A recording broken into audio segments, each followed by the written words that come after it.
The African story is wild, not because of what it is, but because of how it's been told. You see, when the first European explorers arrived on the continent, they experienced warm hospitality, witnessed organized governance, and saw rich culture, art, and more, just like the very artifacts they would later steal. But above all, they saw opportunities.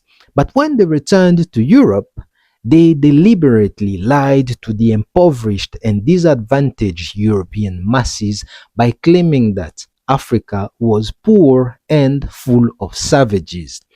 This was a calculated deception framed in a way to legitimize European elite imperial ambitions, masking economic motives behind the wall of moral duty, but also to keep potential competition away while they exploited, pillaged, and bled the continent dry, meanwhile building empires off its back both at home and on the continent.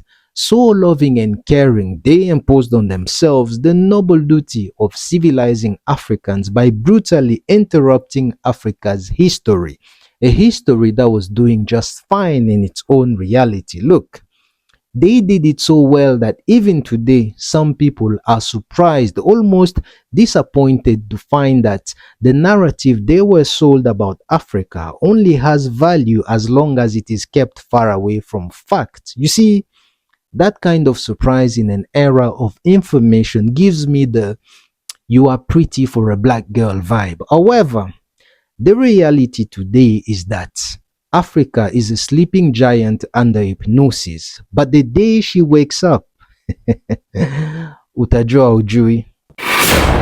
We, ni nini?